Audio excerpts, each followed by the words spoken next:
ini Mas Roy. Daripada Anda ngurusin akun pupu papa yang gak jelas itu, toh pada akhirnya Anda juga dilaporkan ke polisi, ya kan? Iya. Ini parah. Mending kita nyanyi lagu Indonesia Raya dulu yuk. Lagu kebangsaan kita. Masih ingat kan? Saya langsung teringat itu. Nah, itu masih ingat. Coba nyanyi. Yuk mulai. Parah ini.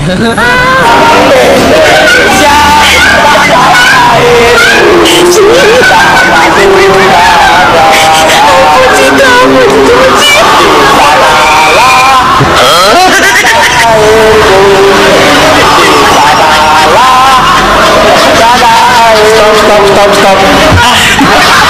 Ayah, Anda nggak hafal. Nggak hafal liriknya. Ya, orang Indonesia masa nggak tahu lagu kebangsaan sih? Sekarang saya mau nanya sama Anda, kalau orang Indonesia nggak hafal dengan lagu kebangsaannya, itu namanya apa? Nah, itu Anda tahu. Berarti Anda adalah ya, betul.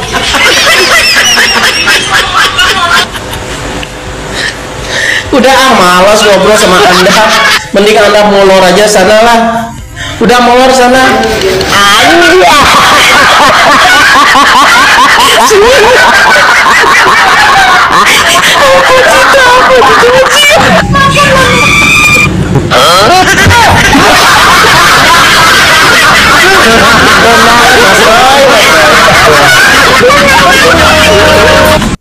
Kenapa saat Gibran diserang dengan akun Fufu Fafa yang isinya jelek-jelekin Prabowo, kok Prabowo ndablek, seakan-akan Prabowo bilang, emang gue pikirin gitu kan, nggak lurus kan gitu ibaratnya. Ini kan bikin hatersnya keluarga Jokowi ini makin dongkol kan. Maunya mereka itu kan Jokowi dan Prabowo itu berantem gitu loh. Tapi ternyata enggak gitu loh. Nah, kenapa bisa begitu? Kenapa Prabowo ndablek? Karena Prabowo itu tahu siapa dibalik orang-orang yang nyerang Gibran dengan akun Fufu Fafa ini gitu loh. Dan Prabowo itu pernah gabung sama mereka gitu loh. Dan mereka itu cuma morotin duitnya Prabowo doang. Dan ternyata Prabowo gabung sama mereka itu kalah mulu. Makanya Prabowo sekarang, anjing najis lah gue gabung sama lu lagi gitu. Rocky Gerung sebut akun Fufu Fafa bukan milik Gibran. Rocky menyebut akun tersebut milik netizen, bukan milik Gibran. Menurut Rocky, kalau misalkan akun tersebut milik Gibran, pasti Gibran bisa mengendalikan. Logika sederhananya, kalau misalkan akun tersebut milik Gibran, terus kalau misalkan bisa diakses oleh Gibran, akun tersebut akan secepatnya dihilangkan. Tapi bang, itu ada ratusan postingan yang dihapus. Berarti masih bisa diakses dong. Balik lagi ke logika awal, kalau misalkan itu milik Gibran, akun tersebut akan secepatnya dihilangkan. Tapi buktinya ini enggak kan, seolah-olah ada yang mainkan. Beberapa postingan dihapus untuk meyakinkan bahwa akun tersebut benar-benar milik Gibran. Sekarang mah terserah kalian tah, mau menganggap akun Fufu Fafa itu milik Gibran ke bukan ke, monggo tah berdebat dengan panutan kalian. Awas Bung Rocky, nanti ada yang ngatain Bung Rocky tersandra kekuasaan. Satu, Refli Harun dipecat 2 kali jadi komisaris Jasa Marga. Yang satu lagi komisaris Pelindo. Jadi saya bisa pahami narasi-narasi Bapak Refli Harun yang terhormat. Anda bicara terlihat aroma kebencian karena Anda dipecat 2 kali jadi komisaris, dan itu sungguh sangat menyakitkan. Saya secara pribadi kalau jadi Anda pasti akan marah dan kecewa. Hanya permasalahannya ketika Anda mulai mengungkapkan suatu narasi yang tidak sesuai dengan fakta, Anda mengungkapkan kebencian dan menurut saya itu tidak layak Anda ucapkan sebagai seorang pakar hukum tata negara. Ya, sayang sekali Bapak Refli Harun. Reputasi Anda mau pertaruhkan dengan reputasi Bapak Presiden Joko Widodo. Dan Anda mau bertaruh dengan Bapak Jimli Asidik. Nonsen. Masyarakat segera akan tahu bahwa apa yang Anda narasikan itu berdasarkan kebencian dan bukan sama sekali berdasarkan fakta. Dan ini tidak mendidik masyarakat dengan baik. Anda memiliki karakter yang tidak baik. Bagaimana mungkin Anda berbicara sebagai bagian dari society masyarakat kita, bangsa Indonesia?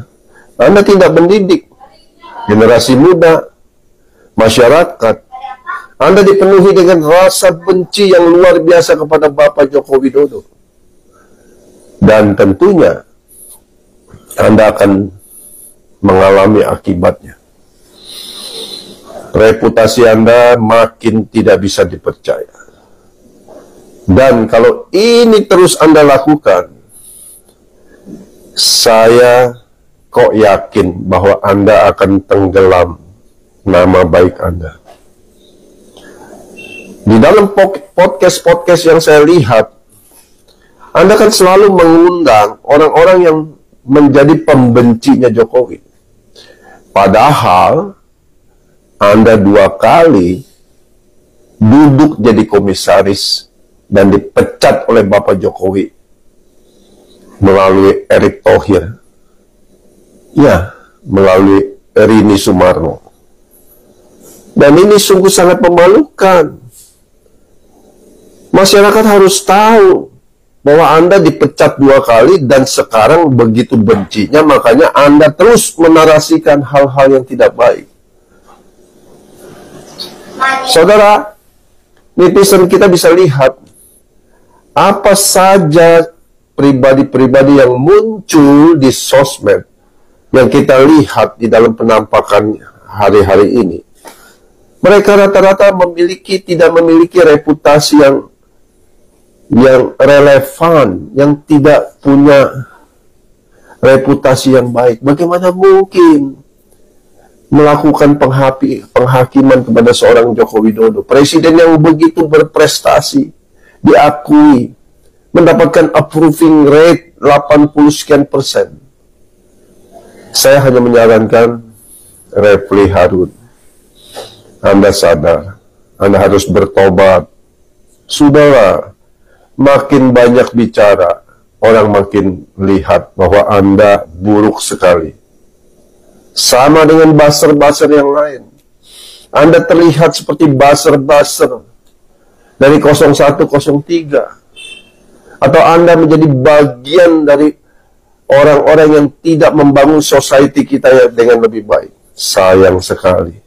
Di keluarga Kendir nan pokok ini tidak peduli dengan kemarahan rakyat. Nah, Gibran, pendekar Fufu Fafa, dan Kaisang, bocil yang isi kepalanya persis sama dengan abangnya, yaitu isinya serba pornografi dan menantang kita semua. Bayangkan keduanya berpakaian kaos hitam bergambar siluet bapaknya dan kaos bertuliskan Putra Mulyono. Ini betul-betul menantang kita.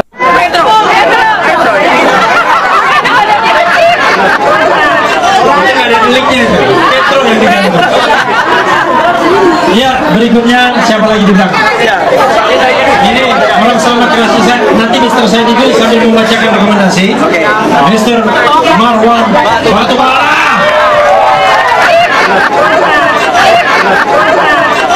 Ya, kalau betul bahwa itu bukan Mas Gibran, kan berarti semua ini kan adalah hoax ya. Ini otak-atik gatuk kan. Wih, ini Mas Gibran, ini Mas Gibran. Saya nonton tuh ada di salah satu YouTube itu. Ini Mas Gibran ngomong begini, ngomong begini. Kutipan dari Fufu Fafa itu yang isinya kasar-kasar semua lah, gitu. Tapi kalau betul ini bukan dari Mas Gibran, berarti kan sama sekali tidak ada dasarnya mengaitkan dengan Mas Gibran gitu. Yang nulis orang lain kok Mas Gibran yang dituduh. Saya baca juga Andrew siapa ya, pendiri Kaskus ya. Ini kan Kaskus ya, akun Kaskus ya. Dia bilang ya it can be anybody, dia bilang. Nggak bisa dikonfirm karena pada masa itu mudah sekali membuat akun, nggak perlu memasukkan nomor, cukup akun email saja gitu. Jadi kita tahu bahwa di dalam media sosial anonimitasnya kan tinggi ya, terutama di masa lalu, sehingga kemudian ada yang namanya akun alter ya, dan yang lain-lain. Zaman-zaman trio macan lagi top nih ya. Iya, kan memang begini, anonimitas membuat orang itu kehilangan tanggung jawab. Ketika sudah tidak ada tanggung jawab, maka kemudian dia sembarangan aja ngomong gitu, termasuk yang namanya hoax. Ya kita nggak usah ngomong 2019 lah. Pada hari ini pun, ketika syarat-syarat untuk membuat akun sudah semakin ketat, nyatanya tetap banyak kan akun-akun hoax. Pada hari ini, akun hoax yang menyebut bahwa saya itu sudah mengetahui hasil pemilu kan nggak ditangkap juga, nggak diproses juga, dan setahu saya akun itu tetap aktif kok. Tetap memproduksi konten-konten yang selalu menyerang dan mengeluarkan hoax. Nggak mudah juga pada hari ini gitu loh. Apalagi kalau kita bicara akun masa lalu yang jauh lebih mudah untuk membuat yang syarat-syaratnya jauh lebih ringan dibandingkan dengan sekarang ini gitu. Nah itu satu ya. Yang kedua, kalaupun misalnya ada kritik-kritik atau serangan-serangan politik dari si X ya kepada Y pada masa lalu yang memang notabene pada waktu itu berbeda posisi, ya rasanya wajar-wajar aja kok. Namanya juga lagi tempur, lagi bersaing. Kalaupun itu benar Mas Gibran. Kalaupun misalnya benar, ya. Ya lepas dari soal kalimat-kalimat bahwa itu kasar ya. Kalau kasar atau melanggar asosial tentu kita tidak bisa maafkan. Tetapi kalau saya yakin melihat dari kalimat-kalimat yang saya tahu yang muncul di Fufu Fafa itu, rasa-rasanya sih nggak mungkin kalimat seperti itu muncul dari Mas Gibran gitu. Kita kan bisa ngukurlah kepribadian orang seperti apa, kemudian komunikasinya seperti apa gitu. Rasanya nggak mungkin kalimat-kalimat serendah itu keluar dari Mas Gibran. Ya paling beginilah, misalnya gini, kalau soal beda-beda posisi, beda-beda pendapat gitu ya Mas Bahlil misalnya, Pak Bahlil misalnya, itu kan pernah ada keluar juga rame kemarin setelah dia terpilih sebagai Ketua Umum Golkar, ada adegan dia siap presiden gitu. Nah, ada yang mengatakan bahwa wah Bahlil sudah punya ambisi jadi presiden. Nggak begitu, konteksnya nggak begitu. Konteksnya pada waktu itu Pak Bahlil menjadi relawannya Pak Jokowi. Lalu kemudian pada waktu itu ada adegan Pak Prabowo disalamin oleh punawirawan itu ya. Iya, siap presiden disampaikan kepada Pak Prabowo gitu. Dengan dasar bahwa menurut hitungan timnya Prabowo menang kan gitu kan gitu. Nah, itu diparodikan oleh relawan Repnas yang ketuanya adalah Bahlil. Tapi itu kan konteksnya atau settingnya pada masa pertarungan.